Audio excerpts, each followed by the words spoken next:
teman-teman, kembali lagi di Jurnal Aska Podcast. Di sebelah aku ini udah ada Kak Linsa. Hai Kak. Halo. Boleh dong perkenalin dirinya ke teman-teman? Boleh ya, teman-teman. Halo, nama saya Linsa. Saya bekerja sebagai penyuluh narkoba di BNNK Batang. Bekerja di bidang pencegahan atau pemberdayaan masyarakat. Wah, berarti kakak ini termasuk Satgas BNN ya? Iya. Itu kalau aku boleh tahu kakak ini udah gabung ke BNN itu dari? Saya baru sih, jadi awal tahun ini baru ikut gabung kerja di BNNK Batang. Nah, sebelum kakak ke BNN ini tuh kakak di mana atau emang baru lulus pendidikan gitu? Kebetulan baru lulus pendidikan di tahun 2019. Ya, sempat kerja setahun, terus ikut CPNS dan next lanjut ke BNNK Batang. Alhamdulillah ya Kak. Alhamdulillah. Oh ya Kak, kan kita lagi ada kegiatan nih dari BNN Kabupaten Batang dan juga teman-teman SMA ya yang ada di Kabupaten Batang. Nah, mungkin teman-teman di rumah belum tahu ini tuh kegiatan apa sih Kak? Boleh dong dijelasin. Jadi hari ini ada kegiatan namanya dialog interaktif ya remaja. Jadi ada perwakilan dari beberapa sekolah yang terpilih di Kabupaten Batang. Sekitar ada 2 atau 3 wakil pada masing-masing sekolah. Untuk tujuannya apa sih dari dialog interaktif remaja ini? Itu untuk membentuk teman sebaya anti narkoba. Nih, Mbak Astrid juga salah satu pesertanya ya Mbak ya, dan ada dari teman-teman lainnya. Jadi nanti harapannya teman-teman remaja di sini tuh menjadi role play untuk mungkin lingkungan sosial, lingkungan keluarga, lingkungan pendidikan, buat lingkungan sekitarnya supaya nanti bisa, karena kan dari role play menjadi teladan itu kan punya setidaknya pemahaman dulu nih kan, pemahaman, pengetahuan tentang narkoba itu apa, penyalahgunaannya seperti apa, pencegahannya seperti apa. Jadi harapannya bisa jadi teladan buat lingkungannya gitu Mbak Astrid. Dan ini emang udah terlaksana di hari kedua ya Kak? Betul, hari pertamanya kemarin. Betul. Nah, ini tuh rencana akan diadakan secara berapa hari sih Kak? Rencananya nanti sampai tanggal 22 ya Mbak. 5 hari. Oh iya. Bener ya, 5 hari ya. Betul. Nah, ini kita langsung masuk ke inti ya Kak. Teman-teman di rumah mungkin juga udah pada kepo kan kita mau bahas apa. Tapi kalau udah dari judul udah tahu sih ya bakal bahas apa. Udah bahas dari tadi ya. Iya betul. Nah, kalau definisi narkoba sendiri itu apa sih Kak? Sebenarnya Mbak Astrid juga sudah tahu ya. Buat teman-teman di rumah. Ya teman-teman juga buat, kan sudah banyak informasi dari media sosial ya. Di sekolah juga ada pelajaran tentang itulah ya kurang lebihnya. Kalau mau dikilas balik atau secara singkat definisinya itu apa, mungkin boleh digambarkan. Itu kan narkoba kepanjangan tuh Mbak Astrid. Jadi narkoba, narnya itu narkotika, konya psikotropika, diambil dari psikonya, dan banyak zat adiktif lainnya. Nah itu jadi pengertian atau definisinya itu bisa tanaman atau bukan tanaman, kemudian buatan semi sintetis atau sintetis, terus bisa menyebabkan ketergantungan, menyebabkan menghilangkan rasa nyeri, terus menyebabkan menurunkan kesadaran, seperti itu Mbak Astrid. Jadi nggak hanya tanaman saja, tapi bukan tanaman pun yang bisa menyebabkan ketiga hal itu bisa dikatakan narkoba. Berarti narkoba itu segala hal yang bisa bikin kita tuh secara tidak sadar ataupun halu ya Kak? Nah itu juga bisa, itu salah satu efek jahatnya Mbak Astrid. Tadi halusinasi, ada juga yang namanya jadi ada efeknya itu selain halusinasi, depresan, sama stimulan. Nah gini nih Kak, kan narkoba itu sifatnya merusak ya. Nah tapi kenapa sih harus diciptakan yang namanya itu sejenis narkoba gitu? Orang-orang tuh menggunakan narkoba itu untuk apa gitu? Oh, jadi kalau berdasarkan riset, memang banyak yang mengkonsumsi narkoba ada beberapa tahapannya nih Mbak Astrid. Jadi ada yang tahapan coba-coba gitu. Karena penasaran, biasanya umur remaja kan Mbak Astrid sendiri pasti sering nih merasa penasaran untuk buat ngelakuin sesuatu gitu kan ya. Jadi ketika penasaran, bener nggak sih efeknya halu, ya, bener nggak sih efeknya nge-fly gitu ya. Nah akhirnya mencoba, itu tahap coba-coba. Ada juga yang relaksasi atau rekreasi. Jadi seminggu sekali pakainya, atau mungkin ketika stres gitu kan, ingin rekreasinya ke penggunaan narkoba. Ada juga yang situasional, atau kalau situasinya sudah stres nih Mbak Astrid, ya sudah langsung konsumsi, itu sudah tahap yang lebih parah lagi. Sampai ada yang intensif, dimana itu kayak rutin gitu kan. Jadi kayak sama seperti kita makan, itu kan sudah hal rutin, sama intensif juga seperti itu. Dan yang lebih berat lagi sudah ke ketergantungan. Jadi level ketergantungannya dia tinggi sama narkoba, seperti itu. Itu yang lebih parah sih. Iya benar. Jadi tadi ada 3 jenis ya Kak. Nah dari 3 jenis itu tuh narkoba mana sih yang sering banget digunain sama orang-orang? Dari apanya dulu nih? 3 jenis, maksudnya jenis efeknya atau jenis narkoba? Jenis narkoba yang mungkin ya orang-orang tuh lebih banyak dominan tuh pakai yang mana gitu? Mungkin yang paling banyak kalau yang saya baca itu ganja, itu banyak, ganja, sabu juga banyak. Ada beberapa jenis yang banyak ganja dan sabu sih yang saya baca gitu. Nah itu tuh biasanya orang-orang tuh menggunakan tuh karena coba-coba ya Kak, atau emang mungkin emang depresi yang benar-benar udah ini kan. Nah ciri-ciri khusus apa sih yang ada pada orang pengguna narkoba? Ciri-ciri penyalahguna narkoba, kalau yang mungkin masih awal-awal belum ketahuan ya Mbak Astrid ya, karena belum begitu candu, jadi efeknya masih sedikit, belum, efek konsumsinya belum terlihat dengan jelas. Ketika seseorang sudah benar ketergantungan, itu mungkin secara fisik kita lebih mudah untuk mengenalinya Mbak Astrid. Namun ketika masih tahap mungkin coba-coba atau masih awal gitu ya Mbak Astrid, itu lebih susah dikenalin. Jadi biasanya memang tes urin dan cek di sekeliling, seperti itulah, sekelilingnya seperti apa situasinya. Namun kalau untuk ciri fisik yang sudah ketergantungan, itu biasanya mungkin bisa dilihat dari matanya, biasanya cekung, sayu, seperti itu. Kemudian pola perilaku sih yang biasa berubah.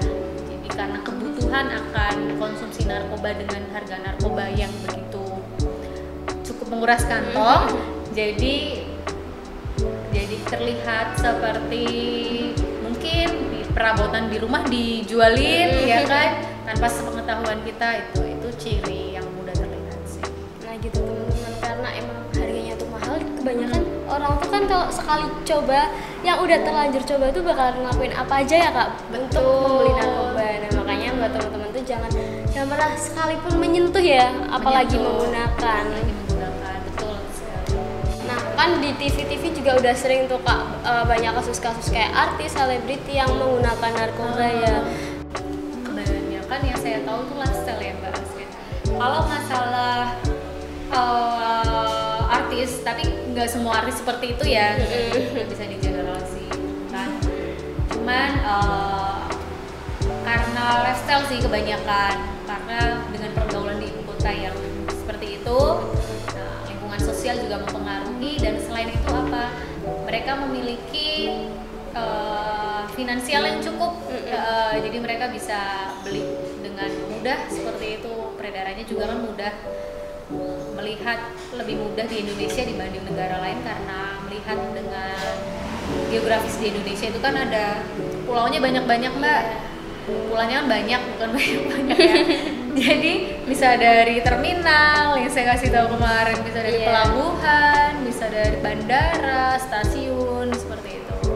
Apalagi dulu kayaknya pernah ini ya Kak, pernah apa sih, di dalam bayi ya, pernah ada berita kayaknya. Banyak banget itu operan di Iya. Pakai caranya tuh macam-macam kan. Macem-macem banget. Kemarin Kak Limsa jelasin juga dari cookies. Iya bener banget. brownies, Bener banget. Apalagi kita yang nggak tahu, ditawarin itu sama temen deket misalnya dan nggak begitu tahu itu apa kita konsumsi ternyata. Makanya harus pilih-pilih ya, pentingnya memilih gitu. Bener, pilih-pilih teman. Soalnya aku pernah kayak ada yang bilang jangan pilih-pilih temen gitu kan. Tapi menurut aku tuh pilih-pilih temen juga penting ya Kak. Soalnya kan selain membawa vibes kita, kalau emang kita bergaulnya dengan orang pintar, otomatis kita kayak kebawa pintar. Iya, tapi kalau kita bergaulnya yang sebaliknya, Akan sebaliknya juga. jadi pilih-pilih temen itu penting. Betul. Nah, kan Kak seumuran aku nih kan kayak tadi Kakak bilang tuh, kayak kita tuh pingin banget coba-coba. Gimana sih kita tuh menghindari biar nggak ingin menyentuh gitu. Sebenarnya itu dari pengetahuan. Awal mulanya pemahaman dan pengetahuan. Ketika kita sudah tahu itu berbahaya, sudah memiliki pengetahuan yang lebih tentang narkoba, kita akan lebih mikir lagi Mas Rit untuk konsumsi. Beda dengan orang yang belum tahu. Orang yang belum tahu hanya tahu secara awam ya narkoba itu bahaya, cuman dia nggak tahu bahayanya seperti apa jangka panjangnya, pasti cara berpikirnya juga akan lebih pendek dibanding yang sudah punya pengetahuan. Selain itu juga harus punya prinsip. Betul. Apalagi remaja ya, jadi harus punya prinsip diri, menentukan apa yang baik dan tidak baik buat diri sendiri, seperti itu sih. Nah itu juga Tidak mudah terpengaruh sama lingkungan gitu. Nah itu juga salah satu tujuan kita ini ya Kak, kegiatan dialog kreatif remaja kan. Jadi biar remaja-remaja itu tahu dan semakin menyebarluaskan materi tentang narkoba. Kebanyakan juga kan remaja itu ada juga yang tidak punya kemampuan menolak ajakan. Itu penting banget. Jadi menolak ajakan itu juga penting, apalagi ajakan tentang penggunaan penyalahgunaan narkoba. Bahasa Jawanya sungkan ya Kak. Sungkan. Menolak sungkan. Benar-benar. Emang ada sih orang yang kayak sungkanan gitu. Sungkanan atau people pleaser ya yang kemarin betul. dibilangin. Jadi minta tolong walaupun nggak suka tetap dilakuin ya kan. Nah itu Soalnya sih takut remaja-remaja sekarang. ini takut menyinggung perasaan orang lain. Tuh, nah kan bahaya. iya kita kan udah bahas tentang narkoba ya Kak tadi Kak. Nah aku mau tahu dong, penyakit apa sih yang sering banget menyerang para pengguna narkoba? Banyak. Cuman yang karena berhubungan narkoba itu penggunaannya dengan jarum suntik, itu salah satunya itu HIV. Mbak pernah dengar HIV Iya, kan? iya. HIV atau AIDS, karena kan untuk HIV AIDS juga menggunakan dari mudah tertularnya dari jarum suntik juga, darah, cairan darah dan tubuh. Nah itu kemudian hepatitis juga, dan juga ini yang paling penting sih, saraf. Jadi ada gangguan kejiwaan karena kan memang narkoba menyerangnya ke otak ya Mbak Asrit ya, menekan sistem saraf, merangsang sistem saraf, pola pikir, sudut pandang yang kemarin dijelaskan. Jadi itu yang paling. Iya sih, kasus HIV kan juga udah marak ya Kak, maksudnya Iya. sering banget dengar beritanya gitu. Apalagi kalau sudah HIV kan imun tubuh Iya. menurun, jadi mudah kena penyakit-penyakit lain. Biar teman-teman gak bingung nih Kak, kita kan tadi udah menjelaskan ya, tapi biar lebih paham lagi nih, kalau misalnya teman-teman di rumah ataupun aku nih bertemu sama orang yang mengonsumsi, entah itu kerabat, teman, apa sih yang harus kita lakukan biar jalan caranya tuh nggak salah gitu loh, biar benar tuh gimana? Apabila sudah menyalahgunakan maksudnya. Iya sudah. Pertanyaan, aku balik nih pertanyaannya. Menyalahgunakan dengan sadar atau enggak? Ya mungkin dengan sadar, cuma kan ya mungkin ada kayak temen nih lagi pakai terus nggak sengaja kita lihat, terus habis kita tanya-tanya ternyata dia pakai itu udah mungkin setahun 2 tahun gitu. Nah kita tuh harus gimana sih? Kalau dibilangin doang kan udah nggak bisa ya, soalnya kan udah ketergantungan juga. Itu memang membutuhkan tenaga yang profesional untuk selain membantu, mungkin kalau dibutuhkan pertolongan medis gitu ya. Cuman memang peran lingkungan juga kan membantu Mbak, jadi support. Selain itu juga bisa dengan mendatangi ke tempat, contohnya ke BNN untuk kita bantu rehabilitasi, entah itu nanti rehabilitasi rawat jalan atau rehabilitasi rawat inap begitu. Nanti akan di asesmen sama tim rehabilitasi di BNN Batam. Nanti setelah di asesmen dicek tes urin dan segala macamnya, apakah penyalahgunaan tersebut